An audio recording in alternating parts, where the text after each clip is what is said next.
So, shionage.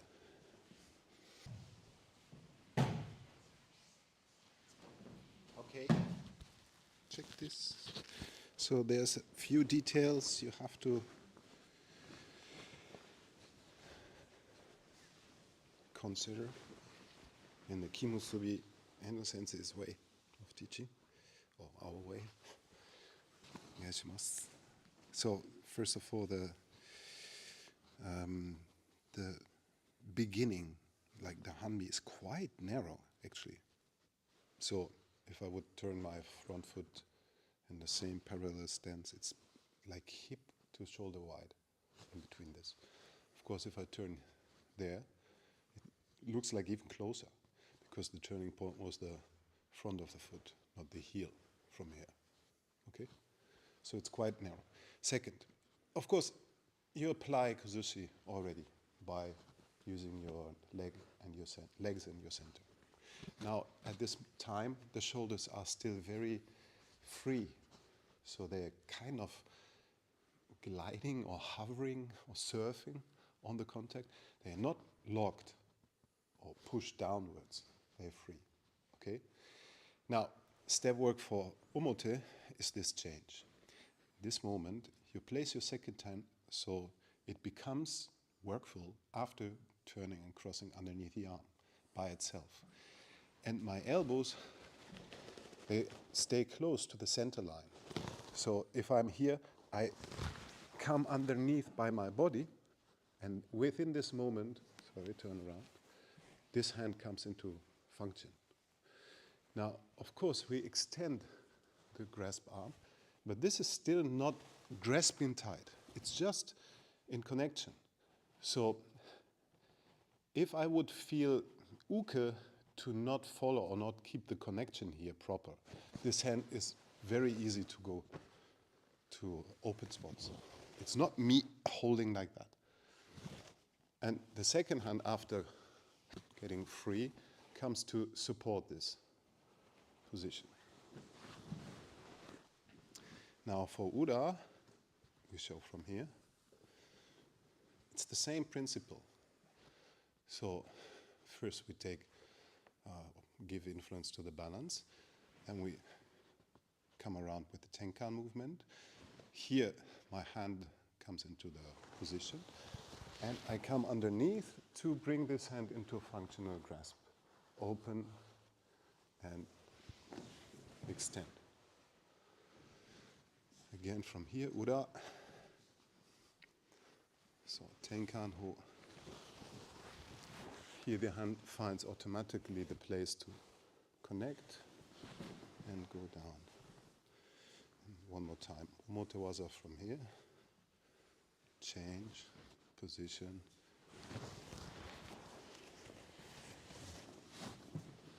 Okay? Try to pick up these little details.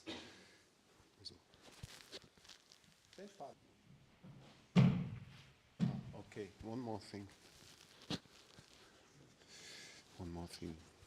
Please apply this kind of ukemi. I haven't given ukemi for a long time, but I try to show.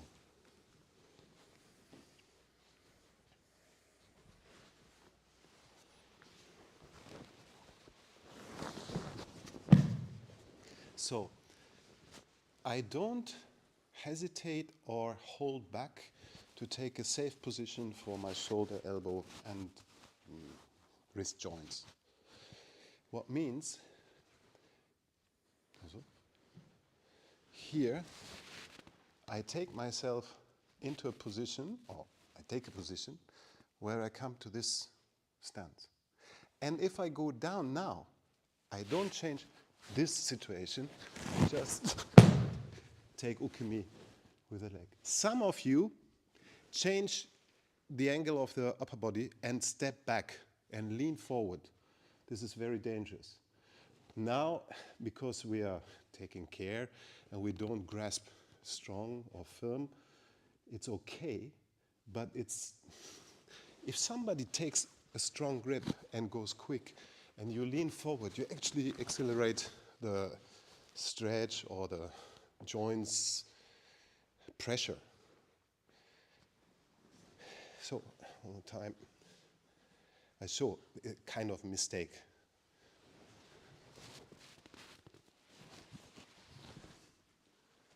To do this is really dangerous. I would suggest not to do. Of course, from this position going down needs kind of feeling for the balance of the body, so not to flap on the back, not to go, let's say, straight down and hit the ground with your back. But it's important not to go against the direction of throw with the ukemi.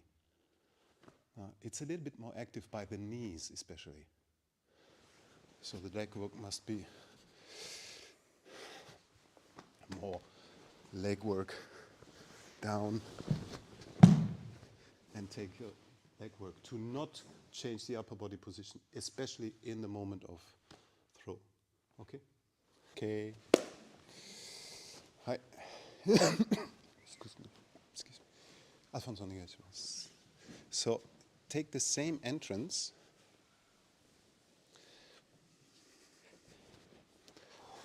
to change to urikimi nage.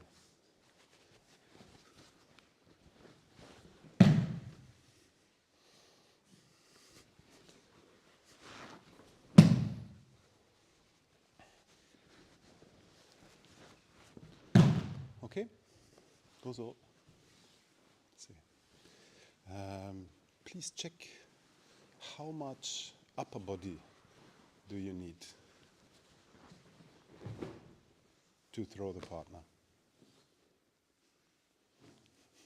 You can later rewind the recording and see yourself. Because urikimi nage, if you talk about the name, ude is arm. Usually if we present an arm, it's an extended or long arm. It's not like this. If you would draw an easy picture of an arm or figure, a body figure, you would make arms like this, right? Kimi means something like tension, right? And nage, you know it's. Now the question is, should I bring tension to her arm, or should I bring tension to my arm? Or is it by building a kind of connection from body to body that makes this workful, this step? Of course, the more simple it is, the better it is. Actually, you put yourself into a position where uke comes, look at that, into a very awkward balance. You know already this position. Maybe we didn't practice today, but do you know this kind of technique? Or this kind of technique? What's the difference between uke, in this case, or urikimi nage? Nothing. Nobody would really throw kotegaeshi from here when she's like that, or irimi nage when she's fully upright. First, we always take care for the balance, right? To be able to apply the step in or the kaishi movement. Now for urikimi nage, it's the same.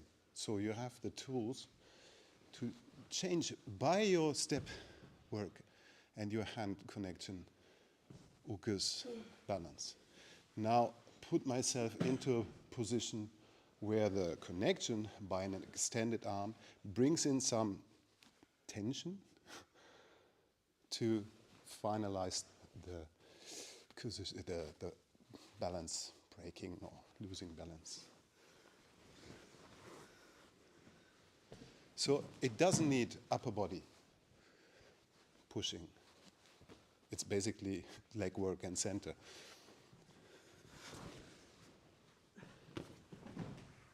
Okay, try again. Okay.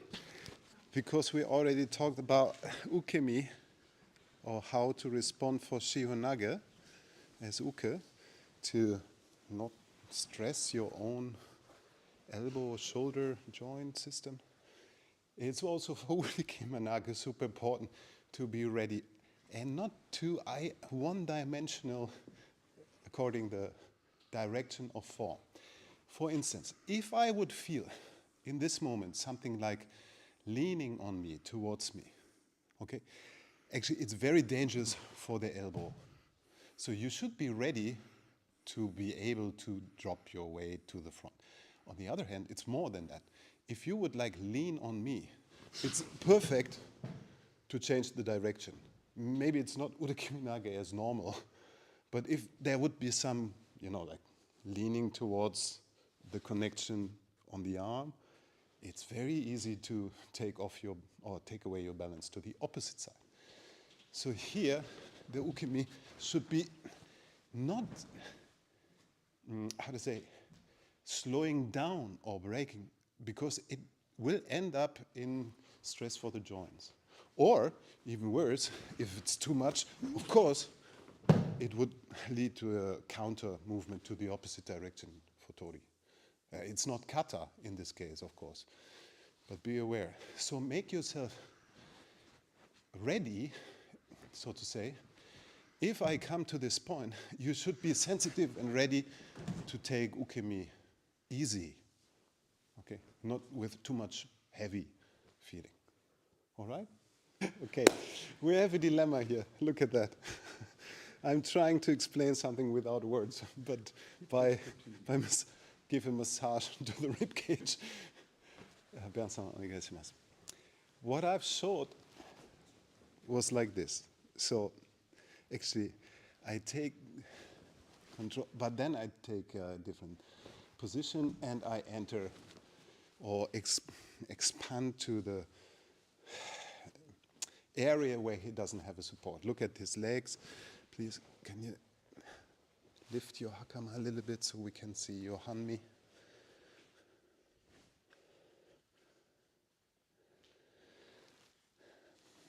So this is, of course, the beginning.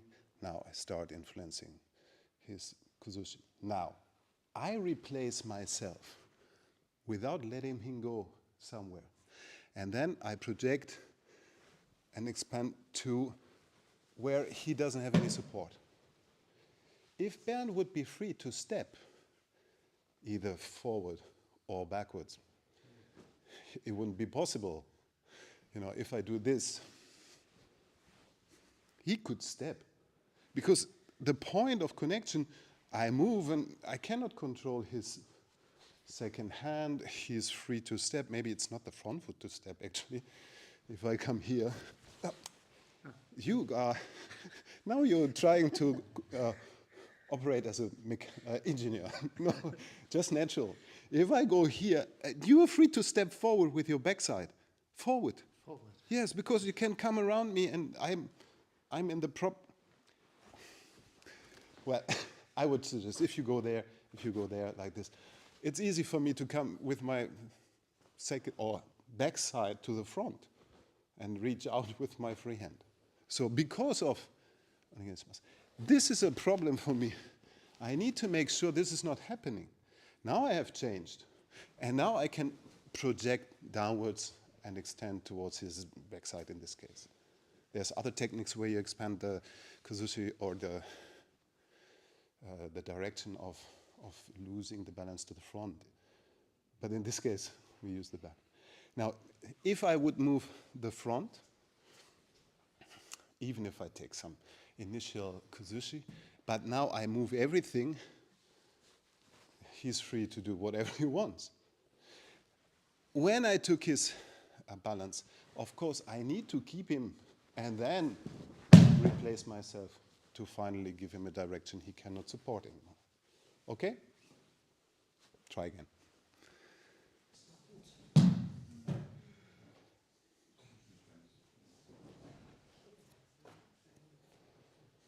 Okay. One more. Steffi.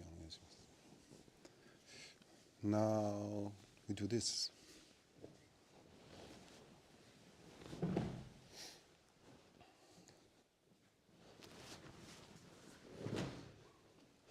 Of course, it's kind of a short form of kaitenage, soto kaitenage, but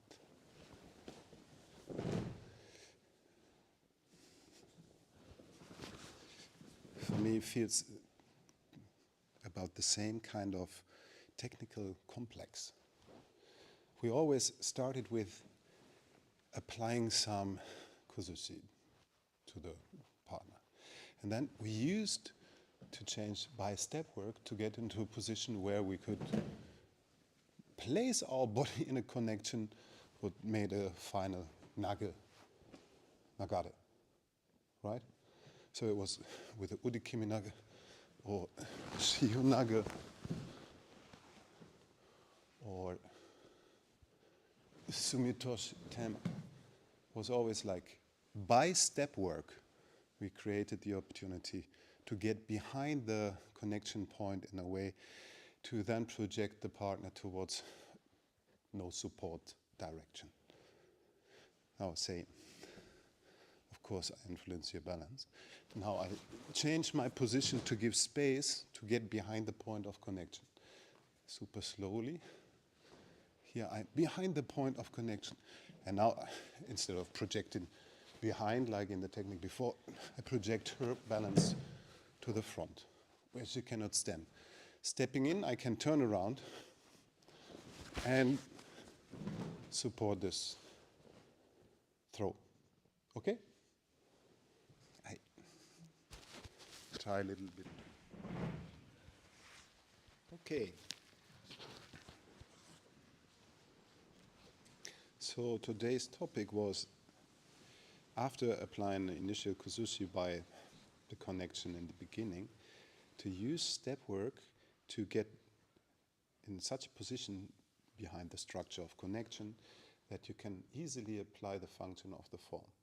So for instance, when I would try not to influence your kuzushi, please don't be too strong. But if I would just, change and then come to a position where I then want to throw, I would use a lot of strength in the end with a lot of unawareness about what's the potential of change before, how I could influence the partner. While the other way, if I already create kuzushi and use my step work to expand this, so now in the end, the throw or the actual finish of the technique is very simple because it's almost not necessary to do anything anymore. Now this is, of course, related to the precise positioning. If I would not put my body to the right position, it would be very difficult to make this easy work of technique in the end. For instance, udikimi nage, if my position is too much distance, and then I need my upper body, it's because of this lack of understanding where to go. While if we set up and we get to a position where we're right into the structure behind the partner, then it's very simple to finally execute the form, and uke needs to take ukemi. So all of these techniques were related to this idea. How to put yourself into a place, when and where, of course, where the final technique appears easily and soft. Okay, so try all these forms again, one more time till the end. All right?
Oneshimasu.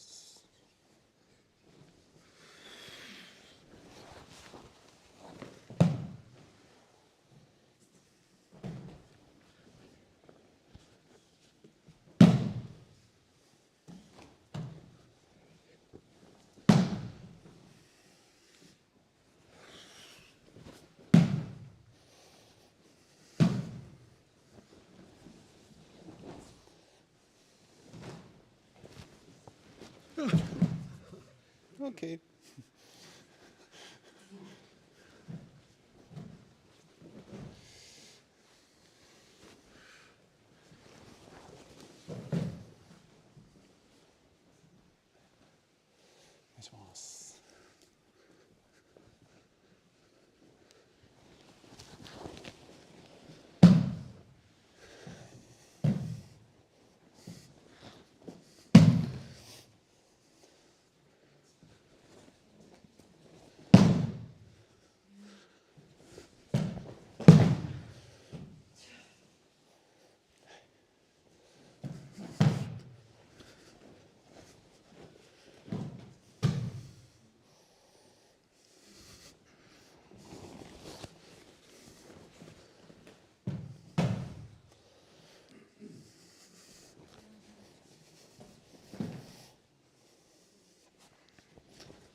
はい、終わります。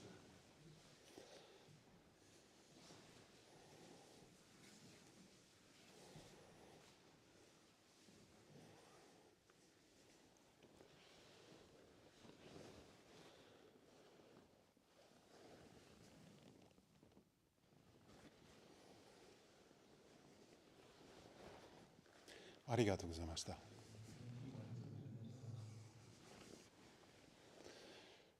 So, next week there's no class because of Carnival.